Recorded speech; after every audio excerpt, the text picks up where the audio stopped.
Nigeria's power sector faces a deepening financial crisis that could push the federal government's liabilities to about 6.2 trillion naira by the end of 2025, amid the rapid exit of premium customers from the national grid.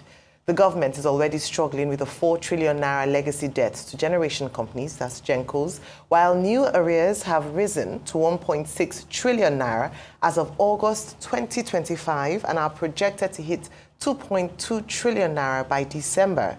As of today, the total liabilities stand at 5.6 trillion naira.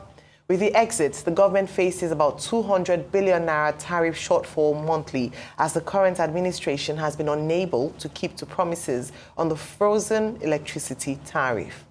Despite repeated assurances, industry players fear the government lacks a clear strategy to settle Gencos debts, with interventions from President Bola Tinubu and Finance Minister Wale Edun seen largely as efforts to ease tensions rather than provide a sustainable solution. Joining us to discuss this revenue loss and the debt owed to generation companies is Dr. Joy Ogaji, MD CEO of the Association of Power Generation Companies, APGC. Good morning, Dr. Ogaji, and you're most welcome to the morning show. Good morning, Ayo. Good morning, Rufai, and big brother Ruben. I know you may not remember me, but during Jonathan's era, I was in the presidential task force on power. And good morning, others in the studio. Good to see Excellent. you. Well, very quickly, Dr. Ogaji, the issue about debt, where are we with that? Now, players in the industry claim that the discos, the Gencos, they are being owed $2.6 billion. And I think the federal government, President Tinubu, set up a committee to see how that can be reconciled. Because at the end of the day, the problem that we face is the gap between energy demand and supply. Where are we with this issue about debt and what the federal government is doing in terms of reconciliation with the Gencos and the discos? Now, what is the situation? You are the expert. Your area is the power generation companies. What exactly is the problem? As we see a lot of blame trading, but President Tinubu says he wants to address it. Where are we at this moment? Thank you so much, Dr. Ruben, for that question. When you say, what is the problem? I wanted to say, what are the problems? Because Gencos do not have just one problem. They have multifarious problems. But a major problem that is an existential threat to the generation company is liquidity. And it is growing, like when you soak Gary, it's just increasing. And there is no clear financing plan or strategy to deal with this contagion. I will call it contagion. A contagion because every month the Genco invoice embeds an average of 280 billion for power that is taken, not what they can generate, but what the system with all the constraints can take. The Gencos currently, I have the figures I've sent to the studio. If they will show, you will see that from 2013 till date, power is increasing, but utilization has strangulated around 3,500 to 4,000. And a second problem is even the 3,000 or 4,000 megawatt that is being utilized, just 35% of that is paid for. So a typical Gary seller, you're selling a basin of Gary that costs maybe 10,000 naira, and each time what they are paying you is just 3,000 naira. No Gary seller can survive. So it is an existential threat on the Gencos. And we are happy and we want to thank President Tinubu for the meeting that I held on the 25th of July with the Genco chairman at the villa. I was present, and as a father, he promised to intervene immediately with a bond, a 4 trillion naira bond. That was on the 25th of July. And you can see today is the 10th of September. We have not had clear plan on how that bond is being designed, what is the scope of this bond, what is the timeline of this bond? We are asking all these critical questions because as a generation company, whether it's 4 trillion naira or 6 trillion naira does not necessarily belong to Genco. For the thermal power plants, those ones that use gas to generate power, about 60 to 70% of the invoice, they are invoicing NBET. So every 100 naira, the gas suppliers have 60 naira or 70 naira as the case may be. I don't know, can you still hear me over there? Yes, I can hear you, Dr. Ogaji. Okay. All right, sorry, I was seeing somebody gesticulating on the screen, so I thought maybe you are not hearing me again. So as I was saying, the 6 trillion naira or 4 trillion naira that is being designed is not only Genco's money. So we also want to inform the government that while the design for 4 trillion naira bond is in place, we should take into cognizance the fact that we also have creditors that are waiting for their money. Is the bond going to be depreciated? In some quarters, we hear is a promissory note. Then we ask the promissory note, who is designing it?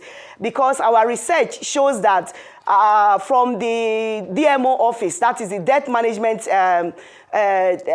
or Obligation Office, what has been budgeted for 2025 is just 800 billion.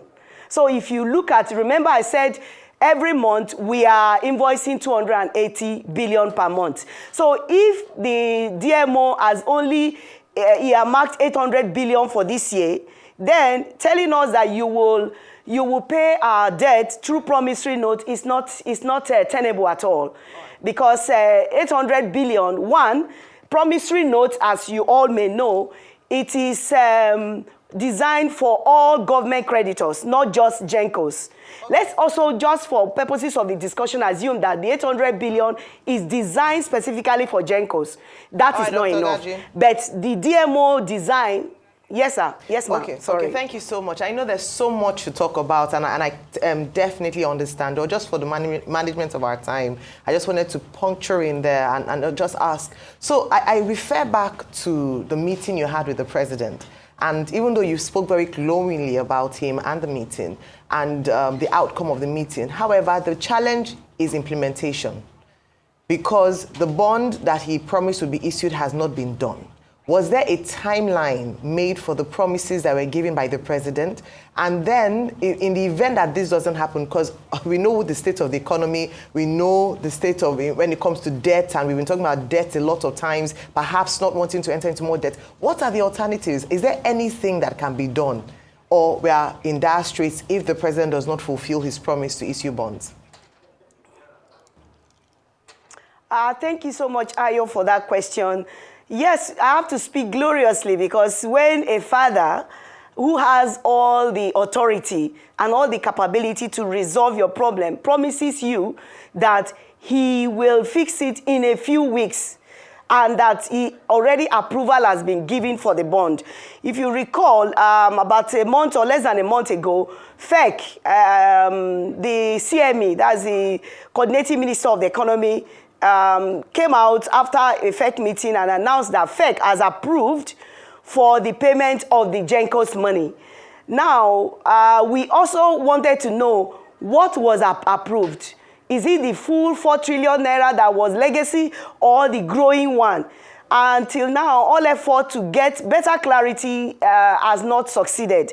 So I cannot really tell you a timeline, but in that meeting, we were told very few weeks from after that meeting, which was July 25th, okay, on a Friday, about 3 p.m. Okay. So on the issue of what are the alternatives, for the way the market is designed, alternative is very, very slim, because generation companies entered into a PPA, that is a power purchase agreement, with the bulk trader, which is set up by the federal government to offtake power from Gencos.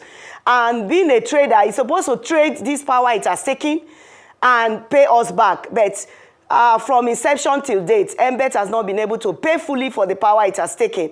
So when government in that meeting promised that they are going to pay this money, we are hopeful that they should come up with solution. However, from the Gencos perspective, because it's already product that has already been produced, sold, consumed, but not paid for. So we are not asking for subsidy, as in some quarters, some people believe that government want to give Gencos subsidy. It's not a subsidy. It's not an intervention. It is, yes, sir. It's your money, yes, it's your right, it's not subsidy, it's not an intervention. Can you tell me the full amount the government is owing now in debt? We heard 4 trillion was legacy debt. I'm seeing that the money has gone up to 6.2 trillion now. Is that true? How much is the full amount? Yes, and it is growing. Yes, as of 2024 December, it was 4 trillion. And that was that was the subject of the discussion with Mr. President, to design a solution to quickly pay off that while we look at 2025. So 2025, from January to August, like I told you, we give a monthly invoice of about 280 billion every month. And out of that, just 36%, 36%, averagely, let's just say 36% is paid. If you take out 36 or 35%, we're looking at about 65 or 64% that is unpaid. So if you do your mathematics, every month we're looking at averagely about 200 billion unpaid. So if you do the calculation, 200 billion per month, January to August, which is 2 times 8.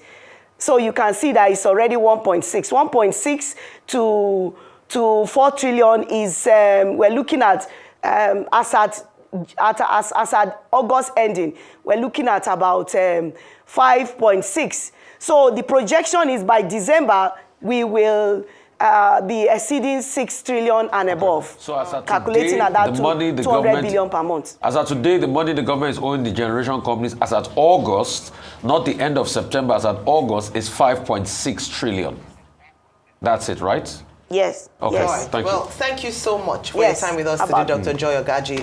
We believe that we would see progress in this particular matter, and hopefully the promises made by the president will be fulfilled.